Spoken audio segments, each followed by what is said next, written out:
AC, on our voyage to return to Hammerland, um, we had to take an unexpected detour and switch modes of transportation. So now we're on a boat. Yes. Um, Fortunately, it's going to be a pretty quick ride as we make our way to the Lost Continent. I mean, there's no way that a movie from 1968 would have any means of replicating a Jason Takes Manhattan situation Oh, where you're oh, promised one thing and then an hour into an hour and a half movie, you finally get to your destination, right? That couldn't happen. that could never happen. I was going to say, I really, for anybody who's watching, I owe so much to Ian. He was always a great supporter of the scarathons, and that's how we started doing when we were doing the YouTube shows. Um, and it really, I was actually back watching our Saw franchise retrospective because we got the 20th anniversary coming up, and you and I covered that on a scarathon. And I was looking at my crappy camera and my terrible microphone, and like I just feel like I've grown up under your tutelage. I have, for everybody watching at home, I have the same camera that Ian does. I have the same microphone. We operate on StreamYard. So I've just really been at your feet, and I'm so grateful that you have allowed me to be a co-pilot for so many of these shows now, that you've allowed me to kind of program direct for our Hammer, and which is all leading me to saying, so Lost Continent was never one of those movies that I was kind of like, well, we have to watch Lost Continent. You are not a true Hammerhead unless you've watched Lost Continent. And how it came to be on our roster was that we were watching Lust for a Vampire, which also stars Susanna Lee. And I said, hey, Susanna Lee is in that crazy movie Lost Continent. And in the spur of the moment, in the heat of the moment, in the excitement, you went, let's do Lost Continent. And I said, okay, I haven't seen it in a while, but I remember there being some really fun moments in it. And as I said to you when we watched it, or after we watched it, I said, so that's the thing about horror movies, is you remember the moments, because there are some really wild and weird moments in Lost Continent. They do not, however, make up the majority of the movie, nor do they necessarily recommend the movie. It's not necessarily a movie you need to see in order to see those moments. I feel like I've seen those moments more and more because I've watched a lot of Hammer documentaries and featurettes and things like that. And lo and behold, like on their Lost Worlds featurette from the Hammer World of Hammer, the documentary series, they talk about this movie and they show those moments. And I went, yeah, right. This movie's awesome. It's a different movie altogether. It really is. And, it's clear by the end how it's a Hammer film and how it kind of fits into a lot of movies you talked about, but it is kind of rough seas getting there. Wow. Do you want to take a stab at summarizing this? Well, before we get to that, I do want to, because I feel like I'm going to forget it because there's so much to talk about and yet so little that I want to get this out of the way. There is a moment towards the climax of the film, I guess, when things are really ramping up. And we paused it for some reason. We actually got together and watched it in person. We were going to record a podcast in person, but it didn't quite work out with the timing and also my desire to live after watching this movie. But we paused it. But at the when we paused it, we looked at the time counter and I said, wait a second. There's 12 minutes left in this movie. I mean, it just had gotten going to the point where in any other real film, this would have been the opening 15 minutes, and then the other hour and a half is like them trying to figure out all this craziness, but the proportions were way off. But AC, what is the Lost Continent, and why do we care if we get there? So the Lost Continent, it is based off a novel by Dennis Wheatley, who also wrote the source material for The Devil Rides Out, and To the Devil a Daughter, which is kind of the last Hammer Hurrah featuring Christopher Lee. And it is an adventure story, and it is set during, I want to say it's during wartime. I don't remember what the exact time frame was, but it feels like it's a period piece. And you've got a captain played by Eric Porter, who is sailing his boat, and he has illegally, he's carrying phosphorus in giant drums. And as we learn, our quick chemistry lesson is that if phosphorus comes in contact with water, it, explodes, which is not necessarily, a great place to be if you're on a boat, which is generally surrounded by a bunch of water. And, but he's got a bunch of, he's got a motley crew, and he's also got a roster of passengers, all of whom are kind of not in a position to bargain. And so the crew finds out about phosphorus, they mutiny, and they all abandon ship. And then the captain and the passengers end up in a boat, and then they end up back on the original boat. They're in a lifeboat, they get back on the original boat. This all takes a very long time. And we are heading for the Lost Continent, as the title would indicate. However, we don't get there until, you said, about an hour into the movie. Now, I will say, I feel like it's a pretty engaging drama. But if you're expecting a Hammer genre film, it's not, expectations are not managed. And you're kind of like, well, when are we getting to the friggin' Lost Continent, and what's going to happen? And in my head, I'm like, when do the creatures show up? When does the killer weed show up? When does when do people start walking around with balloons attached to them, walking on life preservers? Like, these are all the things that I remember about this movie. I don't remember this hour-long, prelude to getting to the Lost Continent. So yes, I feel like it is, as you said, a little off balance in terms of setting up the characters, setting up the story, and then delivering the action, adventure, fantasy goods. Yeah, and here's the thing. I feel like someday, not anytime soon, let's just put that out there. I do want to watch this movie again, having level set those expectations, because you're right. I think there is some good drama, some, cool interplay between the characters. Like, all of the passengers on the ship are like they're escaping something, it feels like, or they're into some shady dealings and they don't want to get found out.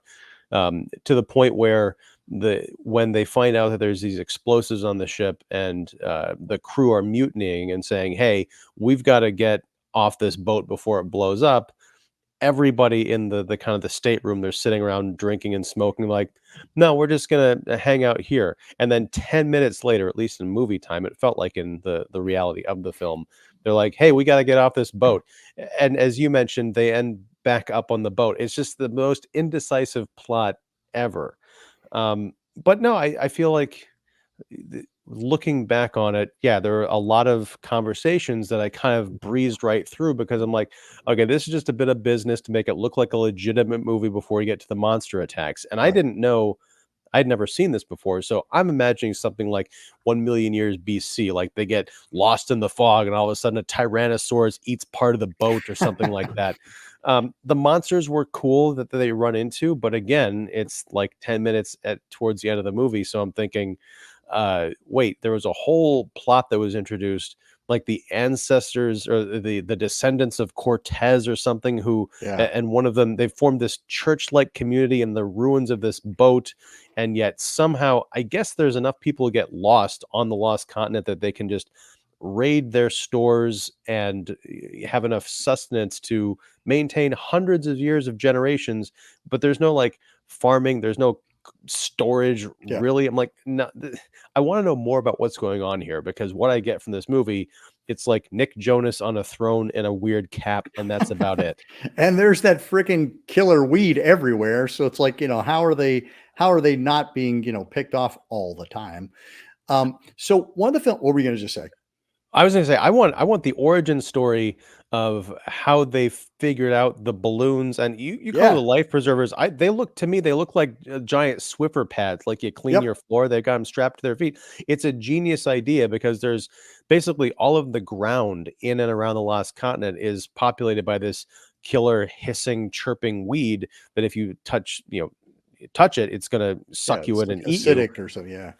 Right, but so they've got these the people on this pirate ship, whatever, they have these balloons that help them be buoyant, just buoyant enough to kind of like walk gently across the top of them, and they've got these giant Swiffer pads. I want to see the origin of that. Like, what did they do before they discovered balloons or people with balloons? And when we were watching the Anchor Bay, I think DVD of this, the menu shows I made a joke to you Right. like, "Hey, doesn't it look like the background, the composition is so terrible? It looks like those people are just like wearing a bunch of balloons on their backs. That's dumb." And I was And kind you didn't say anything, and I'm like, "Oh, I get it now." of like, Hmm. well, also, I mean, this weed, like, it reaches up onto the boat and like grabs people. I'm kind of like, how does just staying buoyant above it actually help if it's a pretty limber weed that can grab you? Yeah, it doesn't make a ton of sense.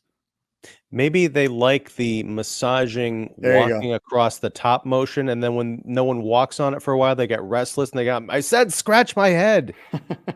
Well, Come down here." one of the movies that reminded me of while I was watching it, because I had just recently revisited this film for its 50th anniversary, which is The Land That Time Forgot, which is an Amicus production, which was kind of a rival with Hammer. Yeah. And it was their kind of venturing into worlds unknown, not just doing standard genre fare. And it takes place in a submarine during wartime. And the first half hour is just maritime drama. And I'm like watching this, watching Lost Continent, having recently watched At the Earth's or The Land That Time Forgot, and going, I wonder if Dennis Wheatley, I mean, I haven't read the source material, but I wonder if Dennis Wheatley was borrowing from Edgar Rice Burroughs, because the two are so similar in terms of you're on a boat, you're going to have drama as to who's in charge, and then you're going to get to this place, and then weird stuff is going to happen. And the Burroughs film, at least, is much more entertaining because you get there in a half hour as opposed to an hour, and you have all sorts of dinosaurs and cave people, and it's a really rousing and enjoyable ride. So I highly recommend people check out The Land That Time Forgot. I also wanted to say that Dana Gillespie, who plays our well endowed female who's been living on the lost continent and first is seen wearing her Swiffer pads and balloons, she appears in the sequel to The Land That Time Forgot, The People That Time Forgot. And I was kind of like, that's Dana Gillespie. I just saw her in something. Oh my gosh, it was that other movie that is pretending to be this movie. It was, now I will say The Land That Time Forgot was 74. So this film predates it by quite a bit. I do believe the Edgar Rice Burroughs source novel predates Dennis Wheatley's. So, make of that what you will. What if this movie is a prequel to The Land That Time Forgot?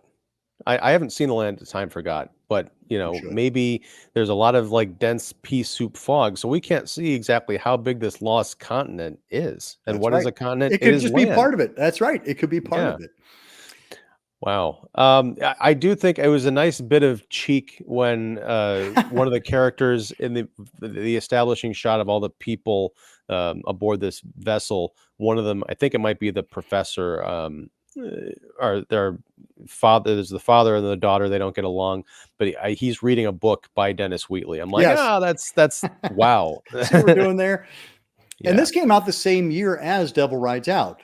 So it was a double Dennis year with Devil Rides Out and Lost Continent. I that makes sense because I think they were putting all their effort into The Devil Rides Out, and this one was which like, we "Oh did yeah, we're doing review this on land thing." which we did Yes, review on Hammerland a couple years ago. So and my recollection of it is I really enjoyed it, and I liked yes. Christopher Lee's Yep. turn in it. Yeah, Yep. um, but yeah, it's So let's I talk. don't Can know. we talk a little bit about the actors? because I think, like, I think there's some good performances here. There are, and that's why I feel like I'm being unfair to the movie Right. because my expectations were not met. But on the other hand, I would imagine that people in 1968, they say, "Oh, it's a Hammer film. It's, it sounds really dangerous, and there's probably monsters in it." That might have been their reaction when they sat down, like, "Wait a second, where are the monsters? Where's the land for the Yep. And continent?" I agree because it was also being pitched kind of as as you said, 1 million BC, or when dinosaurs ruled the earth, or, like something that was going to have some creature. And there are creatures in this. That's the other thing. There are some crazy creatures in it, which is what stuck in my head. And I was like, oh, we got to watch this one. And, but, uh, but yeah, it does feel like there were perhaps some false pretenses in terms of how this movie was sold. Now, that said, Hammer, like many studios, did a wide variety of films. It's best remembered for its horror films, but it did war films, it did dramas, it did comedies, it did a whole series of On the Buses. So there's a lot more to Hammer than just the horror films. We Sure. only talk about the horror films because that's kind of our aim here. That's why I'm here. But there's a whole other world of Hammer that's probably worth exploring, and I confess I haven't done that much exploring of it because I've been interested in the horror stuff.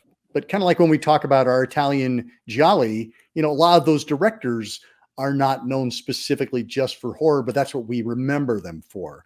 But they did westerns, they did comedies, they did dramas. Oh yeah, I mean, Sergio Martino did a whole bunch of Yep. sex comedies, and I haven't watched any of them because I'm like, I don't know, I can't. It's like Stephen King writing children's books. I just can't imagine it, being anything. But no, so yeah, you want to talk about the performers? Sure. So Eric Porter plays our captain. And I first saw him in another Hammer film, Hands of the Ripper, which would come out in 1971. And that is a film that I would love us to catch up with at some point because it takes it from the standpoint of the insanity of Jack the Ripper being inherited by his daughter. And Ooh. so Eric Porter plays a professor who is um, trying to keep the daughter from giving in to her murderous instincts that are been passed down by her father. And he's terrific in it. He reminds me a lot of, somebody like Andre Morel or Andrew Kier, who are these solid supporting actors that every once in a while got to play a lead. Well, and that's one of the things I did appreciate about the movie is he begins as sort of like this mercenary bastard. He's on the ship. He cares about the ship a lot, but he doesn't necessarily care about the crew. He's very much a need to know kind of guy.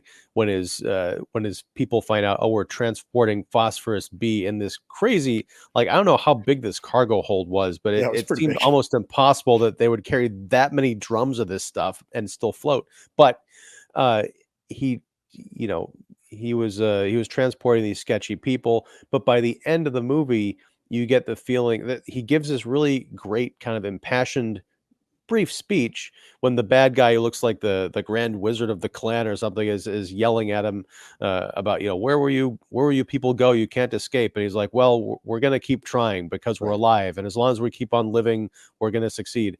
So that was kind of a neat character arc.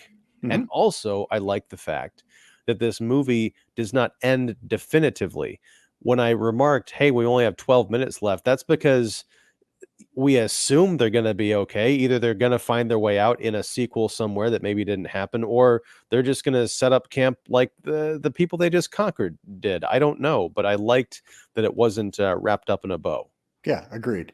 And I think he is kind of um, he's our main character and everything kind of rests on his shoulders. He's surrounded by a really solid ensemble, but it's very much his movie and he carries it and he's very strong. I was looking at his filmography and he's done quite a few prestige uh, films. And again, he's a really solid actor and I can see why Hammer was excited to have him in their cast. Well, and you mentioned Hands of the Ripper, which we'll definitely talk about, but I Let saw me in the watch cast. it again. I'll be like, oh man, this movie's terrible. It's all about the hands. It's about a It's just manicurist. it comes in at the Um, end. Yeah. but no, Michael Ripper, Yes. one of my favorites, Hammer character actors. I saw his name in the credits. I got all excited, but then after the movie was over, I was thinking about it, like, yeah, but he was like on the second or third screen at the bottom of the credits, so Yep. that makes sense given what happens to his character. He's got kind of a significant part early on because he's one of the mutineers. He's referred to as what, the sea lawyer or something That's like that. right. He's just a, well, not just, but he's not a deckhand, but I think he works in the engine room or something. But he is very much like, well, you can't do this because it's illegal. And he's talking about the rights of the crew and all this other stuff. Right. But then he, along with the other mutineers, disappear from the film, really never to be seen again. I know there was a skirmish as they were leaving, and the Yeah, they captain were getting ordered on the people to boat. shoot into the boats and stuff. But I thought some of them got away. The ship didn't sink, did it? Well, I think, yeah, the lifeboat, came loose and The uh, lifeboat, yeah. clearly some people didn't make it. I mean, that one guy gets blatantly shot. But I think they did get into the lifeboat and they did escape. Where they ended up, who knows? Because we don't know where they are in the ocean. And that was the really confusing part to me, because eventually when the rest of the crew, after they decide to, the captain and the passengers, they finally decide, hey, maybe we should get off this thing. They're in another lifeboat. There's an amazing encounter with a shark, which we'll talk about. But they come across, they run back into their ship, Right. and someone hoists them up. I'm like, oh, this is what happened to the people who left initially. But no, it was just the concierge who was Yeah. Like just the aboard drinking. bartender who's just hanging out. Yeah, very confusing. Let's talk about that shark. Let's talk about that shark. Um, so I I couldn't believe what I was watching. I mean, I know this is all filmed on a soundstage and probably a giant tank of water, but this was the most like styrofoam, not even cut into a fin shaped thing popping out of the water and just like moving all around. And like, I mhm. don't know what I'm seeing here. This is cheap, even for this is like early Doctor Who cheap. Do we think Spielberg was inspired? Like, Uh I could do I that. I think he was enraged. Like, you gotta be kidding me. 7 years from now, I'm gonna prove this movie was garbage. Yep. That's what he was thinking. Yep. Yeah. He's thinking I could do a better shark than that. Yeah. Wow. But yes, yes, and kind of just to go back to our creatures.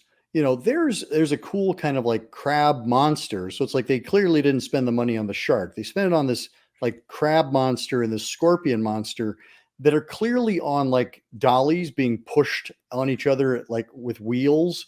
Um, The and scorpion was definitely rolling. There oh was man, no limb movement on that thing at all.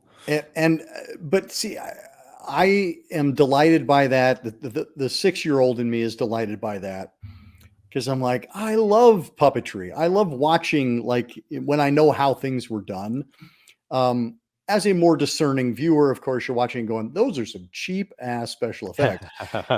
Um, but I think there's some joy to be found in it. It's not maybe something you would expect from Hammer, who had given us some cutting edge special effects with 1 million BC and all of Bernard Robinson's sets. Like the films always look really good, and this film looks good except for those kind of wackadoo creatures, but they are distinctive and they are memorable. Yeah, I mean, there's even in the, I guess, the throne room or the church Yeah, yeah, courtyard or whatever, there is a trap door, and one of the people gets thrown into this like proto Sarlacc pit, flower monster thing. That looked really cool. that's right. Um, That's right.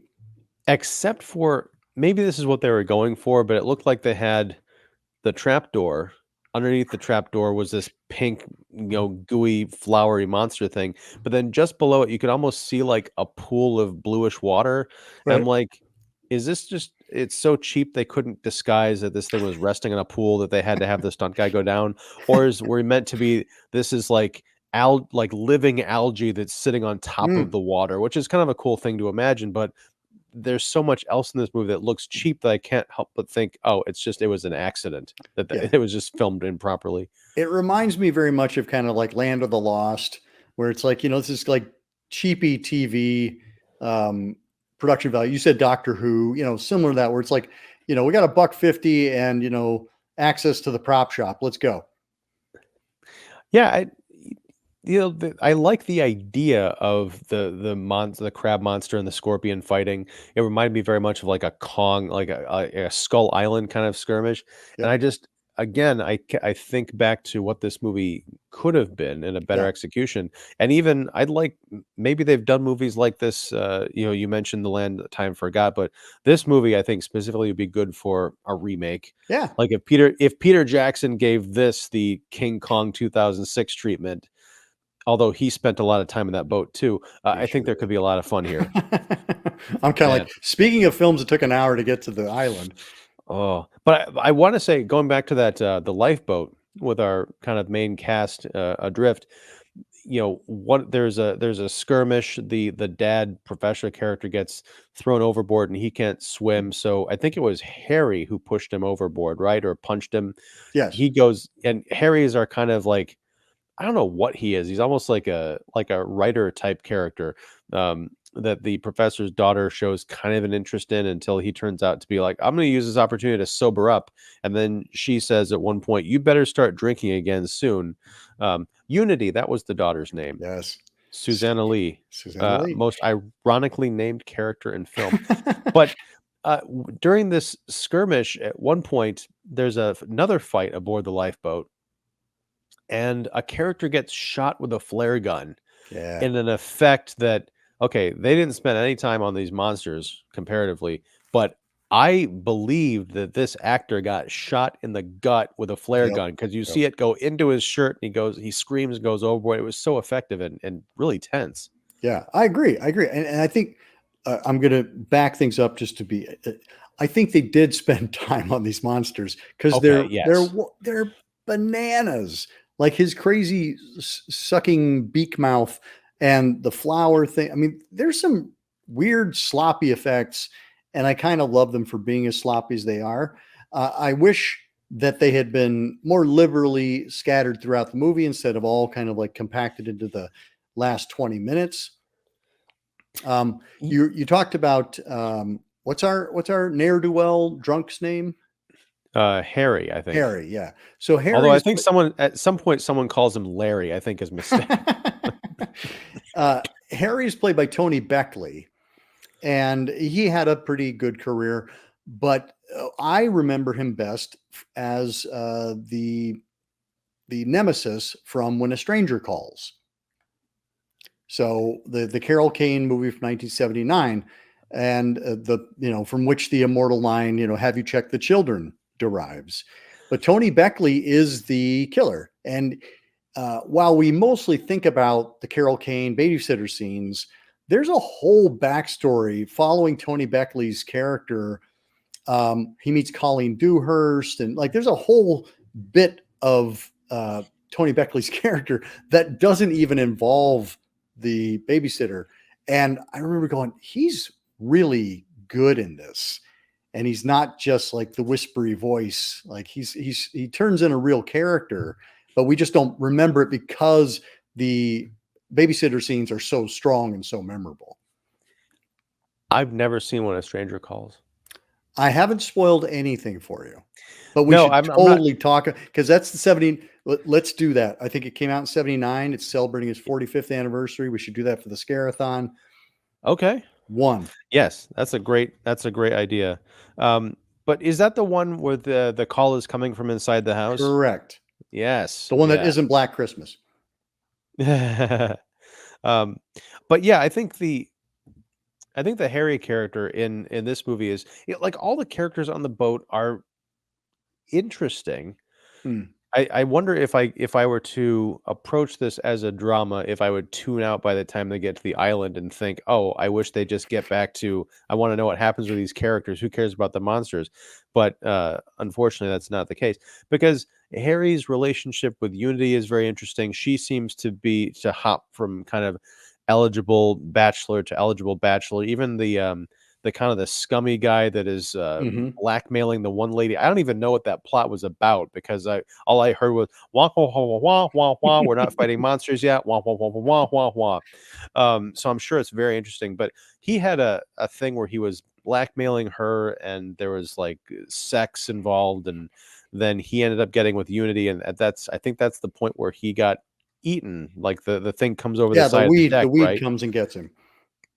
That was pretty horrifying, especially because it was shot among against a backdrop of fog, so you don't really see what happens to him. You see him kind of getting dragged off the over the side of the railing, I think. Yeah, yeah, yeah. Yeah. And our Unity is Susanna Lee, and what I like about her is that she plays Janet Playfair in Lust for Vampire, and she's very pure and straight ahead and virtuous.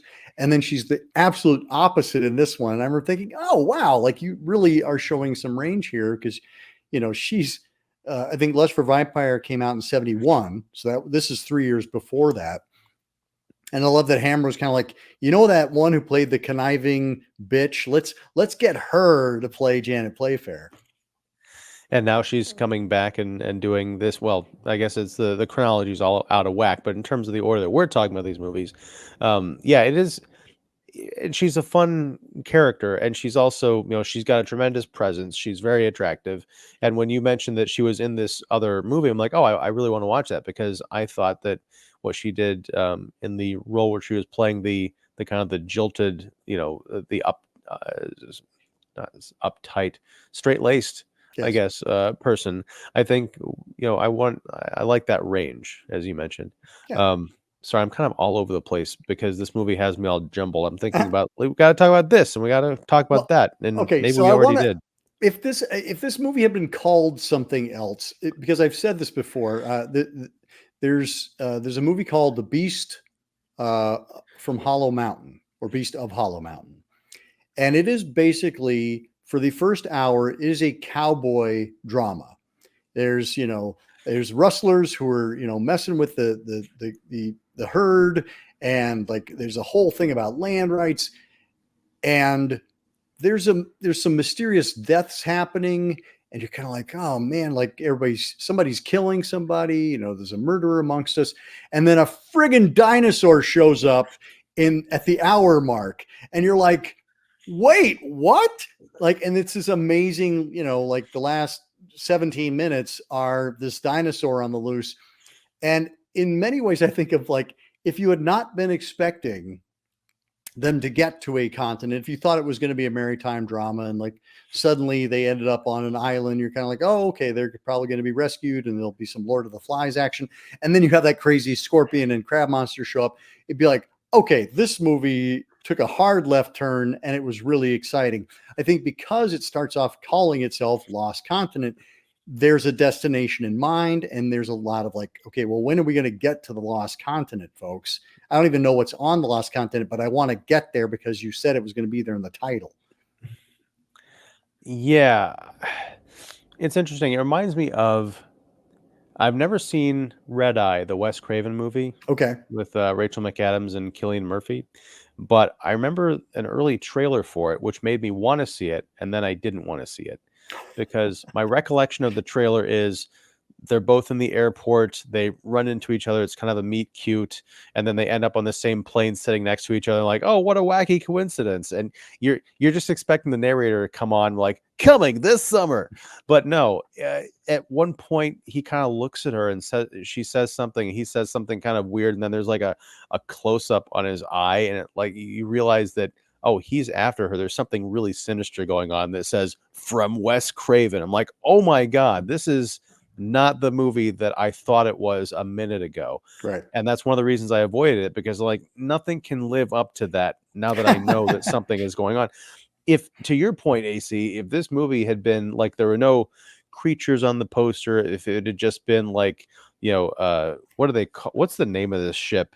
Voyage of the Carita. Mm-hmm. And it's just like almost like a Orient Express kind of a Yeah. poster. It's like all these people and stuff. Yeah. You sell it as Murder on the Orient Express or just smuggling people to some other country. They're all fleeing from various, wrongdoings. And then you have the monsters show up. To your point, I think that would have had people going, wow, this is crazy. Now, in order to not have them ripping up the seats, I think you need to invest a bit more in the special effects and some of that. But I like the principle of it. Yeah. Well, and Beast of Hollow Mountain, to be fair, there's a big friggin' dinosaur on the poster. And so you are sitting there for the first hour going, when's the dinosaur going to show up? I know it's the dinosaur.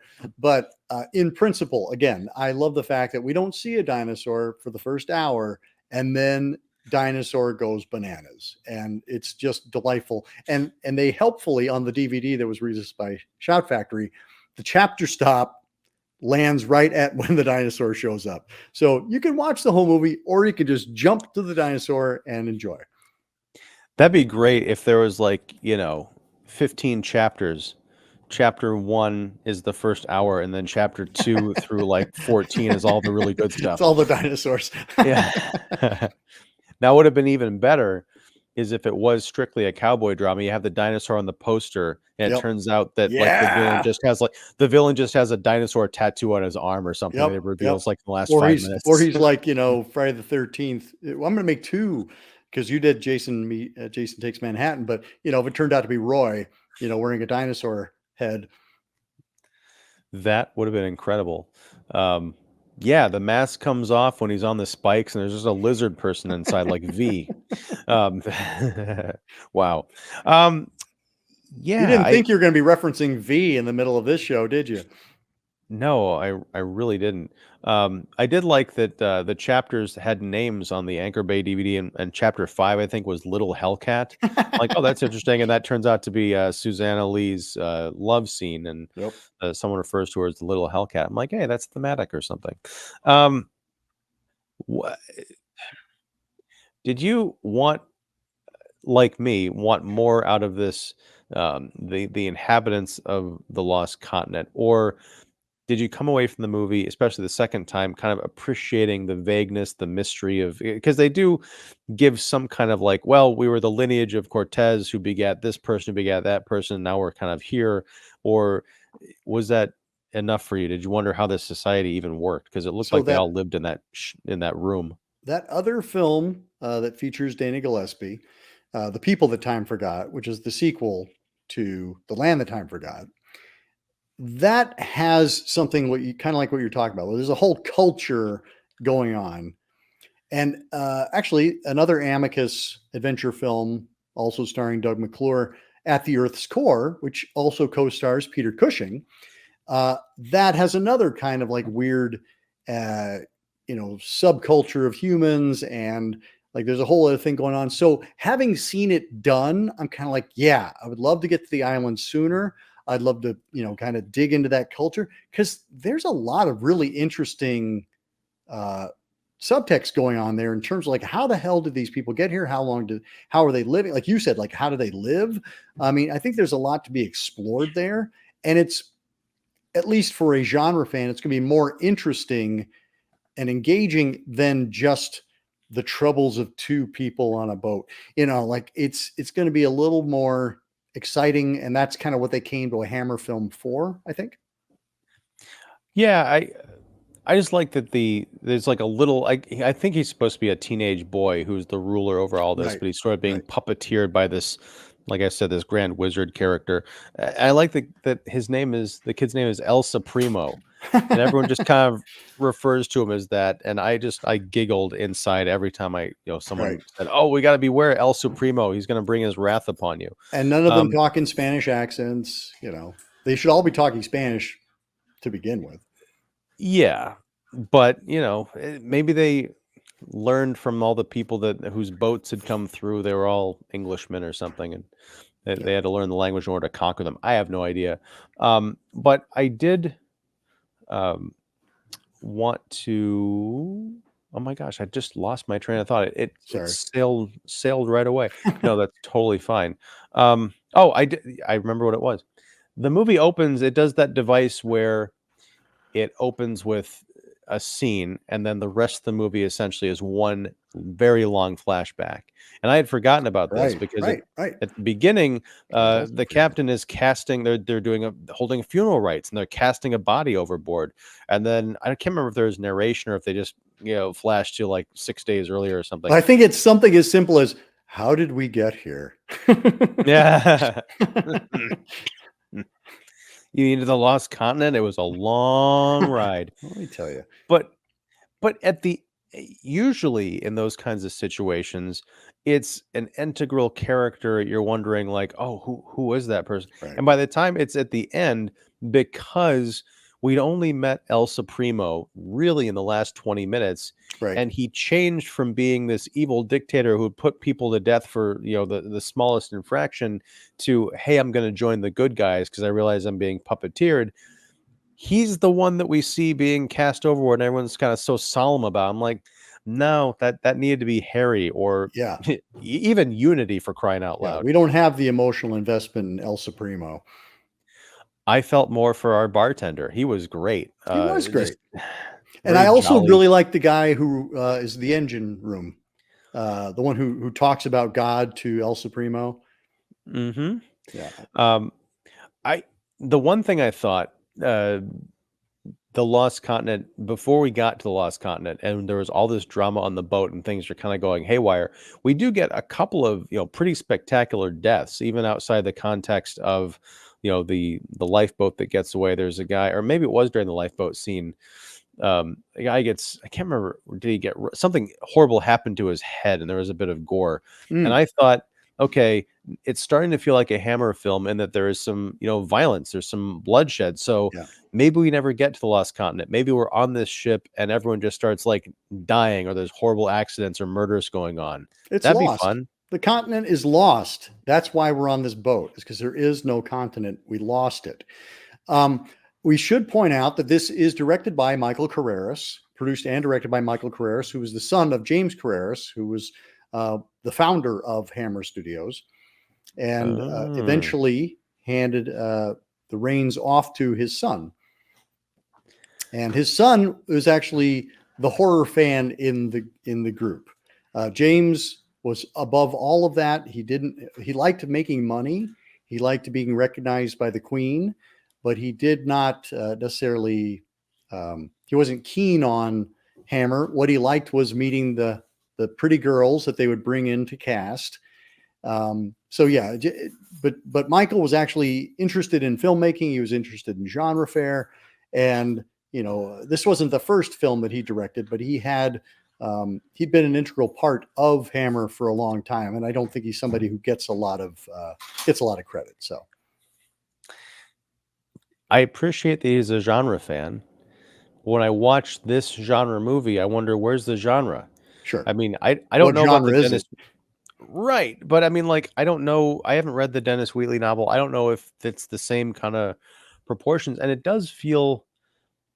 I can understand adapting this from a book, because in a book you can go to all sorts of like crazy places. You got usually a couple hundred pages at least for some surprises, some twists and turns for things to kind of even themselves out. That's the kind of setting where you can have almost like a misleading cover, like, oh my gosh, I didn't realize there were Spaniards and killers and Right, dinosaur right. squid creatures on this continent they were going to. But yeah, this doesn't feel like someone who's into. Well, I guess it's kind of like a horror fantasy, not time travel exactly, Right. but not horror. Like, this isn't. I don't Well, know how what's to interesting categorize this. well, what's interesting is that I don't know that we've talked about a film that Michael Carreras directed to this point. And he for better for worse, like he didn't direct any of the big ones. He didn't direct any of the ones that are remembered fondly. Like he kind of I think he had aspirations, but I don't know that he ever had the material and or the talent perhaps to create a classic. Well, that's the thing. It's like, I guess I'm kind of interested in the, like, where the directing and the screenplay kind of clash here, because as I kind of hinted at, as we've talked about, the last 20 minutes of this movie are sufficiently weird, sufficiently exciting. It's just, where was that during the entire rest of the movie? It feels like it was almost directed by two different people. Like, I'll handle Mhm. the boring stuff, and then I'll handle the exciting stuff. Yeah. Man. And do we think it was boring? I guess do we think it was boring stuff, or was it just it felt like it wasn't the movie we wanted it to be? And that's the thing. I might be we might have to come back to this for this is 1968. I can't do math, but we'll come back for another round year anniversary, and we'll talk about this movie again, knowing what it is. Because I feel like I am being kind of unfair to it. I can't tell if it's boring because it's not what I expected. It's almost like going back to Friday the 13th. Here's our third reference today. Nice. You already mentioned Roy, the expectation of like, oh, I came to see a Jason movie, not an ambulance driver with a grudge. Right. Right. But even that, you had You had so many. elements Yeah. of a Friday the 13th movie Exactly. and kind of ramped up the nastiness and the nudity and the gore and all that Yeah. stuff, but yeah, it's just at the end, you walk out and you're like, "What the hell was that?" And I Well, had I the same think that's the reaction to thing. We this. were expecting a Hammer horror adventure or something, and it doesn't feel like that. It feels like it's a drama, and then some weird stuff happens on an island, Yeah. half hour from the end. Was this the inspiration for Lost? Maybe, Hmm. maybe. All right. I think we have tapped out of the Lost Continent. Is there anything else that left to talk about that you wanna get into? Only that as we were reading the opening credits, we didn't, much like Michael Carreras is not somebody whose name we see a lot. Our usual folks weren't there. Our usual cinematographers weren't there. Arthur Grant. Um, we didn't have Bernard Robinson doing our sets. So I mean, it feels also like Hammer was definitely turning a corner at this point in '68. This was when things were starting to dry up a little bit, and that we'd get a little bit of a surge when we got to Vampire Lovers and the early '70s, when the restrictions on sex were lifted, and we saw a little boost there. But I think this was kind of like things were getting a little muddy for Hammer, and they were trying anything they could to see if they could capture an audience. It is almost thematically appropriate because the movie begins and ends on this imagery of just these ships kind of dashed against the rocks, all broken in the fog, waiting for something new to come along. Yeah, yeah. I mean, Wow. we were. I mean, at the same time, we're talking about 1968, which, as we've said, is when Devil Rides Out came out. It's one of their best films. So it wasn't all doldrums for Hammer in '68. I mean, Frankenstein Must Be Destroyed was the following year, '69. So they weren't dying yet. But this is one of those movies that kind of demonstrates they weren't hitting on all cylinders at all times. It's almost like a devil's bargain, right? You can have a couple of really great movies, but the third one is gonna be wow. All right. Well, I'm ready to debark this sinking vessel. Not the show, just this movie conversation. No, the conversation was fun. What am I talking about? And we And the will movie was commune all we'll right. commune off camera to decide what the next films will be. We No, won't make any no, impulsive decisions on impulsive camera. nothing. Impulsive nothing. I have decided Okay. because the Hands of the Ripper. It sounds awesome. Jack the Ripper's daughter? Are you kidding me? I gotta check that out. Okay. I Unless mean, that's our unless connective thread then. We got Susanna Lee to Eric Porter to the next film. ooh, 6 Degrees of Hammer. That's gonna Mhm. be oh, we should save that for next year because we're running out of, like, destinations or Oh, directions no, to we're go with this not. thing. Oh, Oh we're my no, we're gosh. not. Uh, we haven't gone beneath Hammerland, have we? We have But not. wow. Anyway, so Aaron Christensen, Horror 101 with Dr. AC. Thank you very much for hanging out. Anything else that you want to plug or talk about before we go? Uh, no, no. I mean, if you want, check out the show about the Land That Time Forgot. But first, go check out the Time Forgot, because I think it's one of those movies that doesn't get talked about nearly as much as it should these days. It was a staple on Saturday afternoon matinee syndicated TV when I was growing up. Uh, So I think it's a lot of fun. And again, it's an amicus film, so genre fans should get a kick out of it. Cool. All right. Well, folks out there, thank you for hanging out on this return to Hammerland. We'll be back at some point. Now, this episode we're recording it like at the very end of August, but it's going up in early September, so the alternating months thing is completely screwed up. So we're actually going to be back next month in Yes. October for Scarathon starting up, and that's going to be, as it is every year, special, fun, creepy, lots of spills and chills and delights for a good cause to be determined what that is. But yeah, it's all going to be great.